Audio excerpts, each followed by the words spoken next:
이 강 후보자를 둘러싼 또 다른 갑질 의혹이 지금 제기가 됐습니다.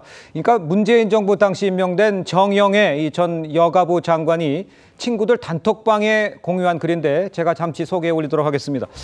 자, 당시 강 후보자가요, 본인 지역구에 해바라기 센터 설치를 요청을 했고, 센터 설치를 위해서는 산부인과 의사 등 여러 전문가들을 확보해야 하는데 해당 지역의 의사의 협조를 얻지 못했다. 그러니까 정영애 전 장관이 협조를 얻지 못했다는 얘기잖아요.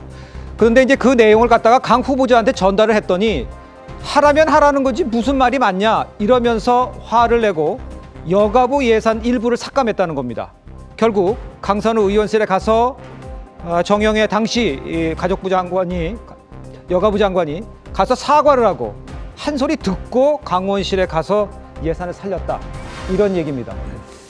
자, 지금 보면요, 부처 장관에게도 지역구 민원을 해결 못했다고 관련도 없는 예산을 삭감하는 등의 갑질을 하는 의원을 여가부 장관으로 보낸다니 정말 기가 막힌다. 이것이 정영애 전 여성부 가정장부 장관의 이야기입니다. 그러니까 강 후보가 과거 자신의 지역구 사업을 해결하기 위해서 당시 여가부 장관에게 글쎄요, 지금 화면으로 보셨습니다만 화를 내면서 갑질했다. 최병묵 의원님, 이 얘기 설명을 들으실 때 어떤 느낌을 받으셨어요? 우선 문재인 정부의 마지막 여성가족부 장관이거든요. 네. 그러니까 문재인 정부와 이재명 정부는 이른바 같은 진영에 있는 그 정부 아니겠습니까? 예. 그러니까 저 부분에 관해서 이제 강선우 의원이 뭐 답을 내놔야 될 텐데 일단 그 같은 진영 내에 있는 그것도 뭐 불과 얼마 전에 장관을 지낸 사람이기 때문에 네. 그 뭐 사실과 다르다고 얘기하기는 좀 어려울 것 같아요. 왜냐면 무슨 악의를 가지고 지금 강선우 그 후보자의 갑질을 폭로한 건 아닌 것으로 보이고 본인도 그렇게 얘기를 했더라고요. 예. 이재명 정부의 성공을 위해서 자, 이런 갑질을 한 후보자를 과연 여성가족부 장관으로 임명을 해야 하느냐, 그 걱정 때문에 이렇게 얘기를 한다라고 얘기하니까 사실 개연성이 저는 대단히 높다고 보고요. 자, 물론 그 지역구 의원으로서 그 지역구의 뭐 여러 가지 수건 사업을 해결하기 위해서 노력하는 점은 우리가 평가를 해야 되지만 예. 이게 아주 현실적이고 실무적인 제약이 있었던 거 아니겠어요? 산부인과 의사를 확보하지 못하면서 해바라기 센터를 그 지역에 설치할 수가 없으니까. 그러니까요. 더군다나 그 부분에 관해서 양해를 구했는데 본인이 화를 내면서 그럼 뭘 어쩌라는 얘기죠, 그러면? 없는 상태에서 뭐 그냥 그 산부인과 의사도 없는 상태에서 해바라기 센터를 설치해달라는 얘기인지 뭔지 예. 제가 보기에는 그냥 어떤 습관적인 갑질의 일환이 아닌가 싶은 생각이 들고요. 예. 자, 이런 것들이 이제 추가로 폭로가 됐기 때문에 그러면 같은 진영에서도 이런데 또 전직 보좌진들은 지금 사실 숨죽이고 있을 거란 말이죠. 그러니까요. 근데 아마 이런 분들의 추가 폭로도 적어도 익명으로라도 계속될 가능성이 있기 때문에 예.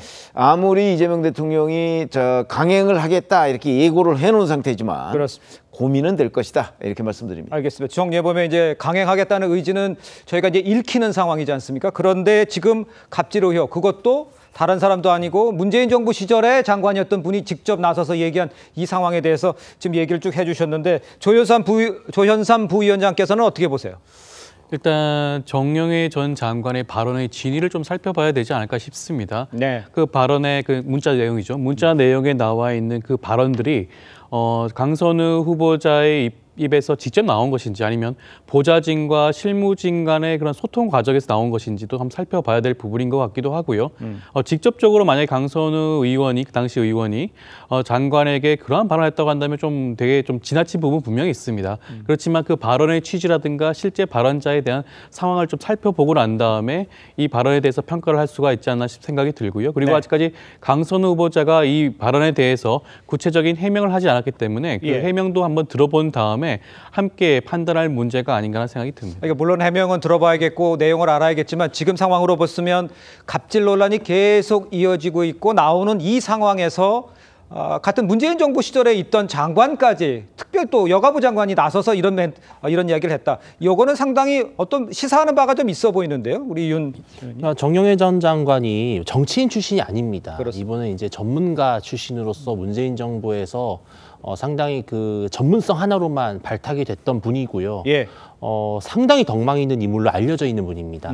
근데 정영애 전 장관이 굳이 지금 정권이 뭐 전 정권도 아닙니다. 전전 정권입니다. 네. 벌써 몇 년이나 지난 일을 이제 와서 이렇게 마치 서랍에서 꺼내들듯이 나오는 것은 그만큼 그 당시에 장관으로서 상당한 불쾌감과 무기력함을 느꼈다라는 것을 우리는 유추할 수 있습니다. 네. 그리고 저도 뭐 국회에서 여러 가지 예산 협의를 해봤지만 사실 같은 정당, 그러니까 집권 여당의 상임위원이 예. 본인 지역구를 챙겨달라고 요청할 수는 있습니다. 많이 또 장관에게 섭섭함을 토로할 수는 있습니다. 그러나 지금 보시면 이게 여성가족부 기획조정실 예산을 건드렸어요. 이거는 장관의 턱 밑에 있는 예산입니다. 네. 장관이 부처를 운영하는 데 있어서 핵심적인 예산을 딱 쥐고 흔드니까 장관이 가서 찾아가서 사과를 했고 이 과정에서 이제 뭐냐면은 그냥 하라면 하는 거지.